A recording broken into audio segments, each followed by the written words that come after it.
네, 안녕하세요. 자료해석 강사 맡은 김정재라고 합니다. 만나서 반갑습니다. 저는 지금 직업 단기라고 단기 학원 있죠. 공단기 뭐 그런 학원 있는데, 거기에서 이제 PSAT 1차 자료해석 강의 맡고 있고요. 여기서도 이제, 여기 국립외교원 과정 맞죠? 예, 여기서 이제 자료해석 맡게 됐는데, 일단 만나서 반갑고요. 여러분들이 이제 이 수업을 듣는 목적이 있을 거예요. 그러니까 1차에 이제 패스하기 위해서 이 수업을 들으실 텐데, 자료해석을 잘 공부하려고 하면 어떤 방식이 좋은지에 대해서 먼저 설명을 드릴게요. 자, 이게 제 교재 1장 한번 펴보세요. 그러면 PSAT 합격선과 합격 인원과 점수 분포들이 나와 있습니다. 여러분들 나름의 과정들이 있겠죠. 그 과정은 거기 이제 사이트에 가서 직접 찾아보시면 그 분포를 직접 아실 수 있을 거예요. 자, 일단 여러분들이 하는 과정은 일반 외교나 요 과정인데, 일반 외교를 기준으로 말씀드리면 전체 928명이 보고 선발 예정 인원은 29명인데 합격 인원이 239명이죠. 그러니까 한 70%, 6대1, 7대1 이 과정으로 이제 합격 인원이 뽑혀요. 근데 928명이 도전을 하는데 230명 정도가 합격을 한다는 걸 보니까 한 5%? 25%가 붙는 거예요. 이 과정만 예를 들면. 그러면 대부분의 시험은 이런 정규 분포에 분포를 띄어요. 그러니까 여러분들이 합격하시려고 하면 주변에 이렇게 사람이 많죠. 주변에 사람이 많잖아요. 근데 그 주변에 있는 사람 중에서 25%라 하면 이 정도가 돼요. 그러니까 내가 평균치의 사람이다, 또는 평균치보다 약간 높다, 고 해서 안심할 사항이 전혀 못 된다는 거예요. 25%의 사람이 되어야 되고, 2차까지 있잖아요. 2차까지 준비하시려고 하게 되면 여러 과목에서 장점 하나씩은 꼭 가지고 있어야 합격 확률이 굉장히 높습니다. 예를 들면 저는 이제 행정고시를 준비를 했었는데, 저는 이상하게 행정법을 잘하더라고요. 이유는 잘 모르겠어요. 나중에도 보니까 경제학과 나왔는데 경제학은 꽈락을 한번 맞은 적도 있거든요. 이상하게 잘 못하더라고요, 경제학은. 근데 법학이 논리라고 그러는데, 논리가 강하신 분들은 행정법이나 법 과목을 잘하는 경향이 있어요. 그리고 여러분들은 외교 쪽이니까 아무래도 정치나 군사나 이쪽에 법이나 이런 쪽에 관심이 있잖아요. 그러니까 각각 개별적인 자기만의 특기 같은 것들이 하나씩은 있으셔야 합격하는데 도움이 많이 돼요. 그냥 평균적이죠. 그러면 평균적으로 잘 안 돼요. 이 시험은 기본적으로. 자, 그 다음에 분포를 한번 보시면 분포가 굉장히 특이하다는 점을 알 수 있어요. 이 경우에는 일반 외교를 기준으로 말씀을 드리면 합격선이 73.3이면 6, 54, 117, 176의 가운데쯤에서 끊겨요. 그죠? 그리고 그 뒤에 있는 인원들을 한번 보시면 이게 194, 152 굉장히 많은 인원들이 거기에 분포되어져 있어요. 제가 이제 여러분들한테 겁주려고 뭐 이런 말을 하는 게 아니라, 이게 이제 엄연한 현실이에요. 엄연한 현실이고, PSAT 뭐 IQ 테스트야 뭐 이렇게 접근하시는 분들이 있어요. 그럼 그냥 IQ 테스트처럼 시험 결과가 나와요. 그러니까 굉장히 신중하게, 하나의 과목인 것처럼 신중하게 접근을 해주시는 게 좋을 것 같아. 자, 이게 이 100점인데 사신 문제가 나오죠. 하나당 몇 점이죠? 너무 어려운 거 그러면 2.5점 맞죠? 2.5점이거든요. 2.5점인데 이 2.5점짜리가 과목 3개가 있으니까 3개 평균으로 따지면 그 3개짜리가 하나 모여야 평균 2.5점에 해당하는 건데, 여기 지금 5점 단위로 사람들이 배분이 되어져 있는 걸 보면 여러분들이 다른 분들보다 이렇게 맞아야 되는 점수에 대해서 좀 합격선을 넘어서려면 좀 더 좀 집중을 해서 좀 공부를 해주시라, 이렇게 이제 당부를 드리고 싶어요. 자, 그 다음에 이 PSAT에 대한 이해를 조금 더 많이 좀 드려볼게요.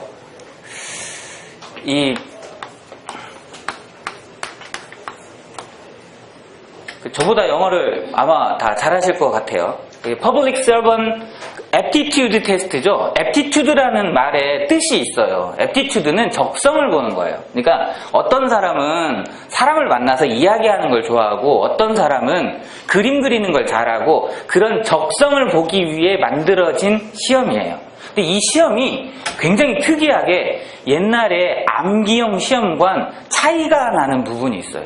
암기형 시험은 지금도 뭐 헌법 뭐 이런 거 보죠. 뭐죠? 헌법이나 국사나 7급이나 9급 공무원 시험에 나와 있는 암기형 시험이 있는데, 이걸 잘하는 사람이 실제 업무를 잘 하는지 측정을 해봤어요.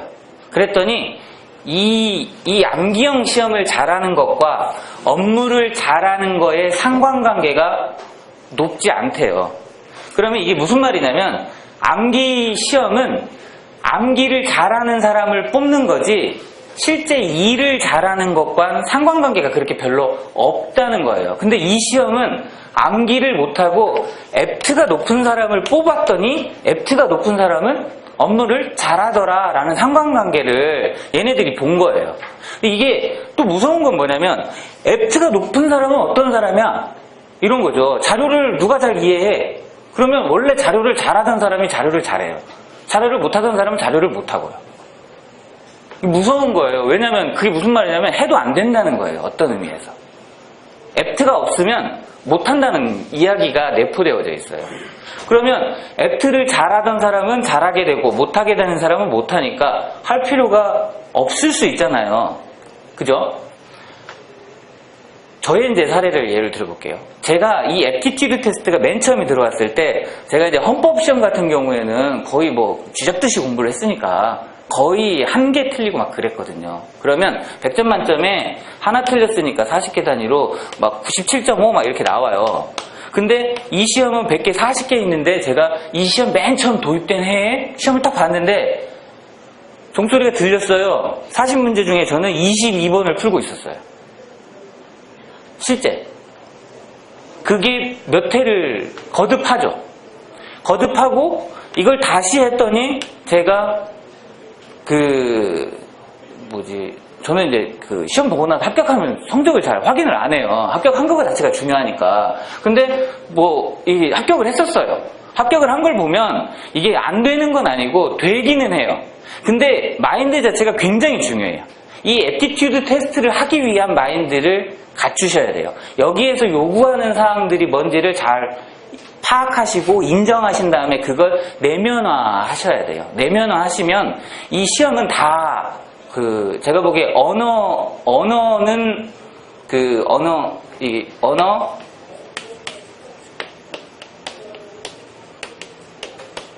이 세 과목이 있잖아요. 이 세 과목 중에 제일 어려운 과목이 누구냐면 상황이에요. 상황은 점수 향상도가 굉장히 낮아요. 왜냐하면 상황 자체가 굉장히 복잡해요. 이것도 나오고 저것도 나오고 정치도 나오고 군사도 나오고, 굉장히 과학도 나오고 굉장히 복잡해요. 그래서 이렇게 규정화가 잘 안 돼요. 근데 이 자료는 규정화가 굉장히 잘 돼요. 어떤 데이터들은 이렇게 보는 게 낫다, 비율 데이터는 이렇게 하는 게 좋고 수치 데이터는 이렇게 하세요, 이런 규정화가 굉장히 잘 돼 있기 때문에 이 낮은 수준에서 이렇게 올라가는 성적 향상도는 자료 시험이 제일 높아요. 근데 자료는 이게 있어요. 또 성적이 안 향상되시면, 전 옛날부터 수포였어요, 이런 분들 있죠. 이런 분들은 처음부터 이렇게 이제 담을 쌓고 시작을 하세요. 나는 이게 원래 잘 안 돼요, 힘들어요, 이렇게. 그런 분들은 성적 향상이 잘 안 나와요. 그걸 받아들이기까지. 그리고 이제 언어 같은 경우에는 요즘에는 언어를 잘하시는 분들이 굉장히 많더라고요. 저 때만 해도 배경 지식 측면이나 아니면 글의 독해력이나 이런 것들이 이제 낮아서 행시 기준으로 올해 얘기를 해보면 이게 제일 많아요.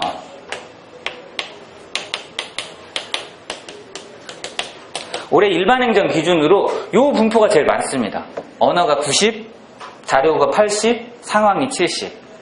좀 이제 보수적으로 보면 72, 87, 80. 요 분포가 좀 많아요.